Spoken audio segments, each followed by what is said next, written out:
বিভিন্ন জায়গায় পানীয় জলের সমস্যার সেই ছবি আমরা তুলে ধরি, কিন্তু আজকে যে ছবিটা দেখাবো সেটা একেবারে শহর কলকাতায়। খোদ কলকাতাতেই পানীয় জল অমিল। বাইপাসের পাশে 108 নম্বর ওয়ার্ড, সেইখানে পানীয় জলের সমস্যায় বেশি দাম দিয়ে কিনে খেতে হচ্ছে জল। অর্পিতা রয়েছেন আমাদের সঙ্গে, অর্পিতার থেকে জানতে চাইবো। অর্পিতা, যে জায়গায় এই জলের সমস্যা সেটা কলকাতা পুর সংস্থার এলাকার আওতায় পড়ে, তো সেইখানে জলের এইরকম কারণ অমিল হওয়ার কারণ কি?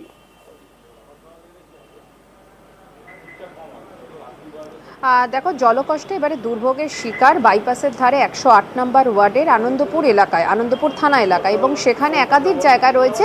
এবং সেখানের যেটা মূলত দাবি যে এই বিস্তীর্ণ অংশে মূলত এত জনসংখ্যা কয়েক বছরে বেড়ে গিয়েছে যে সেখানে কিন্তু জলের যথেষ্টভাবে অভাব রয়েছে। এবং যেরকমটা স্থানীয়দের অভিযোগ যে শুধুমাত্র পানীয় জল যে অমিল তা নয়, পানীয় জল তো তারা পাচ্ছেনই না, সেক্ষেত্রে প্রায় প্রতিদিন 50 থেকে 60 টাকা দিয়ে তাদেরকে পানীয় জল কিনে খেতে হচ্ছে। এবং যে নিত্যদিনের কাজের জন্য যে জল ব্যবহৃত হয় সেই জলও কিন্তু কার্যত নেই বললেই চলে। কারণ যে তুমি সঙ্গে থাকো, যারা স্থানীয় বাসিন্দারা যারা এই সমস্যায় রোজ ভোগান্তির সম্মুখীন হচ্ছেন, তারা এই বিষয়ে কি বলছেন শোনাবো। গত 2 মাস ধরে আমাদের এখানে পানীয় জলের সমস্যা চলছে। আমাদের পৌরপিতাকে বলা হয়েছে, উনি ব্যবস্থা করার চেষ্টা করছে। আপনাদের কি জল কিনে খেতে? হ্যাঁ, জল কিনে খেতে হচ্ছে। কত টাকা লাগে? পার ডে 50 থেকে 60 টাকা করে লাগছে পার ডে। তো অসুবিধা, সমস্যা প্রচুর অসুবিধা হচ্ছে। যদি আমাদের এখানে কিছু ব্যবস্থা করতে ভালো হয়।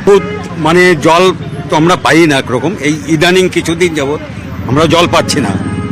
এর জন্য আমাদের পৌরপিতাকে বলা হয়েছে, উনি চেষ্টা করছে। তা সত্ত্বেও আমাদের মানে উনি চেষ্টা করার পরেও আমাদের প্রায় ডেলি 50 থেকে 60 টাকার জল কিনে খেতে হচ্ছে রোজ। এইবার যদি একটা বুস্টার পাম্পের ব্যবস্থা হয় তাহলে আমাদের এলাকার প্রত্যেকেরই একটু ভালো উপকার হয়। অর্পিতার কাছে আরো একবার যাবো। অর্পিতা, যে জায়গায় এই সমস্যা সেটা একেবারে কলকাতা পুরসভার মতো, যেটা বলা হয় যে সব থেকে ভালো পরিষেবা যদি গোটা রাজ্যে কোথাও পাওয়া যায় সেটা রাজধানী শহর কলকাতার এলাকাতেই পাওয়া যাবে, সেইখানে এই পরিস্থিতি। স্থানীয় পুরসভা বা যারা যিনি পুরপিতা রয়েছেন তিনি কি বলছেন এই বিষয়ে?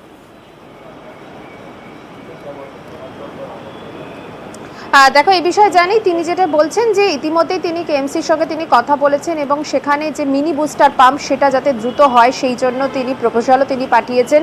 এবং যেটা মূলত তোমাকে বলছিলাম যে এই আনন্দপুরের যে বিস্তীর্ণ অংশ, যেখানে কিনা ভিআইপি নগর বা নেতাজি নগর সহ যে বিস্তীর্ণ এলাকা, সেখানে কিন্তু জলের কলে জল নেই, সেখানে পাইপ লাগিয়ে মুখ দিয়ে টানতে হচ্ছে, তারপর কিন্তু জল আসছে।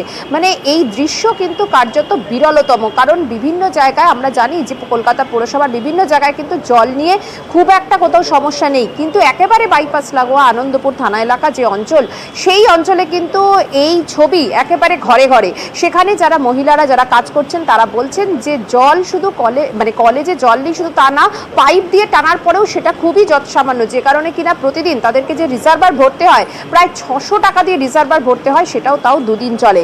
সেখানকার যিনি কিনা কাউন্সিলর তিনি বলছেন যে ইতিমধ্যেই তিনি কেএমসির সঙ্গে তিনি কথা বলেছেন, তবে 50 থেকে 60 গুণ প্রায় লোক সংখ্যা বৃদ্ধি পাওয়ায় এরকম কিন্তু জলের একটা ক্রাইসিস তৈরি হয়েছে।